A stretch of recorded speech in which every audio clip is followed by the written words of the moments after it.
Season 3 of The Mandalorian has concluded, and I thought that it was pretty good. Honestly, for me, I think it's about on par with the other two seasons. Now, when I say that, I should clarify that I've never been a massive fan of this show. I've always just thought it was decent, nothing too special like a lot of other people do. So, yeah, honestly, I think it's been pretty consistent throughout its runtime. Now, here's the thing about this season specifically, though.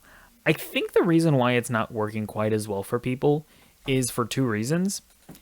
It's that they are doing radically different things in the story that they're telling, but they're still telling it the exact same way. And what I mean by that is, in the first two seasons, what they would do is they would like set up the plot for in the first couple episodes. Then they would just kind of meander about doing a bunch of side quests without really furthering that plot. And then by the end of the episode, they have their big finale that concludes it, right? In season 2, they did the same thing. And I think in season 1, it worked for people because, you know, baby Grogu was new, their dynamic was new, and it was all new and fresh, and people were excited. It was the first live-action Star Wars show that they've ever done. It was exciting. Then season 2 happens, and, you know, it's not really new anymore, but they threw in a lot of fan service in that season, right? You got Ahsoka, you got, you know, Luke in the finale. You got a lot of fan service to keep people excited. And in season 3, they do the same thing, right? They tell the story the same way, but the main reason why seasons 1 and 2 worked as well is because the story was simple. It was about Jin and Grogu, their relationship, and going on a journey to their destination. And even though the plot wasn't really being progressed in a lot of the episodes, you did see their relationship strengthen. You really loved that relationship. In season 3, it's not just about Jin and Grogu. I have no idea. I still don't know how to pronounce his name. Jin, Djarin. But it's not just about them.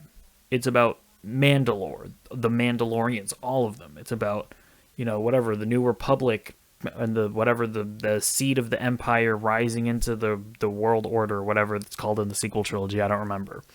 It's about a lot more than Jin and Grogu. But they still very much have that same storytelling style where they introduce the plot, then they meander about, and then by the end, they just wrap it all up.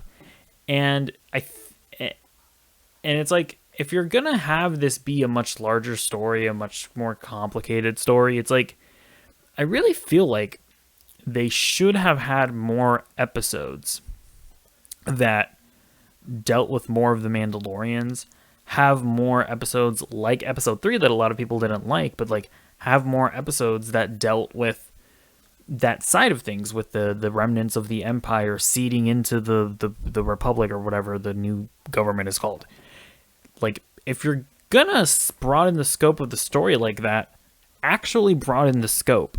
Give us more insight into these characters, because one of the things that did fall flat in the finale is that, you know, we were seeing the Mandalorians come back together, but I would have liked to have known a few more of the Mandalorians a bit more intimately, you know?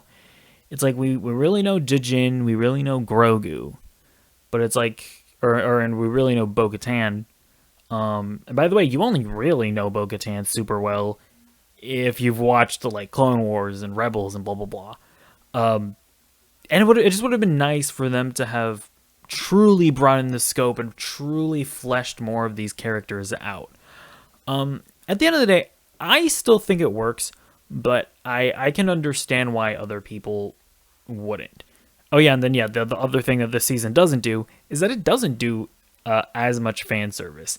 And of course, a lot of Star Wars fans, all they really care about is bashing together their action figures and, you don't have Luke Skywalker coming in and bashing himself against the guys, the bad guys. You know, that sounds weird. But I'm gonna leave it in. I don't care. I really don't. I'm not editing this video. I'm not cutting it out.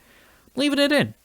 And yeah, so it doesn't even have any of those more like fan servicey elements. But I don't know. Overall, though, I still enjoyed it. Like, I still found the overall story that they're telling about the Mandalorians uniting, getting over their cringe religious and whatever beliefs that they have that keeps them separated. I even like the end where like this is a bit more controversial, at least from what I've seen on Twitter. But people are like, how dare they break the dark saber? This is like in the Last Jedi when Luke threw the lightsaber over his shoulder. Disney hates real Star Wars fans. They're disrespecting us. My childhood is ruined. Blah. And it's like, bro, this dumbass Darksaber has been keeping the Mandalorians more divided, right? It's like because of this stupid Darksaber, it's like, oh, whoever wields it rules Mandalore. It's like, yeah, the point of the story is that they're getting rid of they're getting past all of these stupid like rituals that keeps them divided and weaker, when the real way is being united and stuff. And you know, there was that really good line where Djarin was like, Bo-Katan, I follow you because you're honorable and stuff, and I don't care about you not having the Darksaber or whatever. I don't know, like I was like, I actually really liked that the Darksaber was destroyed. And yeah, I don't know. Let me know what you think in the comments down below. I think it was a good season. But again, I understand why some people didn't like it. And there was like the one episode that was just straight up bad, right? It was the Lizzo and Jack Black episode. Like there's no defending that episode. It's just like straight up bad. But yeah, let me know what you think in the comments down below, and I will see you in the next video. My light moved. That's bad, but it is what it is. Goodbye.